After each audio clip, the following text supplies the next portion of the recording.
Today we're diving deep into Glennon Doyle's massive bestseller, Untamed.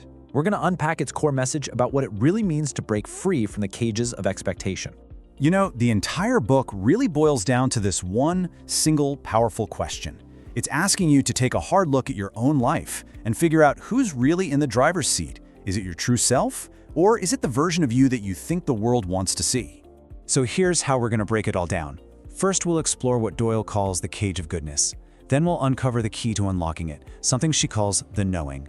From there, we'll see what it actually means to live in the wild, lay out a practical action plan, and finally, offer a verdict on this whole idea of freedom. All right, let's start with the problem Doyle identifies at the heart of so many people's discontent. It's this invisible cage, one that's built from all of society's expectations, and honestly, a lot of us don't even realize we're in it.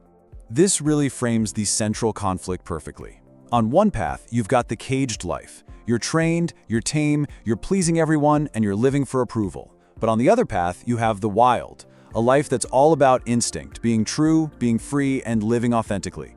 Doyle's whole argument is that we are all born wild, but we are systematically trained to be tame. So what does this cage actually look like in real life? Well, it's that constant pressure to be the good woman, the perfect wife, the selfless mother. It's when you're living for applause from the outside world. It's conforming, even when it means sacrificing a piece of who you really are. It's a life built on a whole list of shoulds instead of what you truly, deeply desire. Okay, so if we're all stuck in this cage, how in the world do we get out? Well, Doyle's answer isn't some map you find out in the world. It's a compass that you rediscover within yourself. She calls this inner guide the knowing. Now, this isn't your conscience. That's often shaped by all the external rules and noise. No, this is deeper. The knowing is that gut feeling, that quiet voice inside you that knows your truth before your brain has a chance to talk you out of it. Think of it as your original, untainted compass. And this really just says it all, doesn't it? The whole journey to an untamed life is about shifting from seeking permission and direction from the outside world to finding the courage to trust the directions that are coming from within you. Self-trust, right there, is the key. Okay, so you've found your inner compass. Awesome. What happens next? This is where the theory becomes practice and it starts to transform, well, pretty much every part of your existence. And this is so important. Following your knowing isn't just about small personal choices. It has this massive ripple effect. It reshapes how you love, how you parent, how you engage with the world, and ultimately, how you define your own freedom. It really does touch everything. Let's take motherhood as a really concrete example. The caged approach is to raise our kids to be good, right? To fit in, to please, to follow the rules. But the untamed approach flips that. It's about modeling and encouraging them to be true to their own inner knowing, even if it's messy or loud or inconvenient for other people. This all sounds amazing in theory, but how do you actually do it? How do you put it into practice? Let's get into the practical toolkit for actually building an untamed life. The book lays out a pretty clear path. It all starts with looking inward to develop real self-awareness. Then, you use that awareness to set honest and sometimes difficult boundaries. After that, and this is a big one, you redefine what success even means to you. And finally, you build those daily practices to keep you anchored in your truth. So on a personal level, what does this look like? We're talking about carving out just 10 or 15 minutes a day to listen to yourself, journaling, meditating, just being still. It means getting comfortable with saying no to things that feel like cages. And it means having the courage to ask yourself this huge question: what is the truest story for my life? And of course, this spills over into our relationships.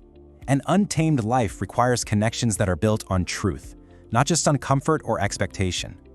The challenge is to start having those honest conversations and to practice radical honesty, first with yourself and then with the people you care about.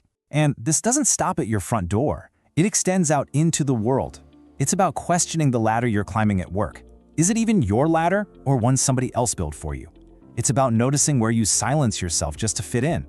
And crucially, it's about using your untamed voice to speak up for others when you see injustice. To make all this stick, you build simple daily habits. A mantra can be a really powerful anchor.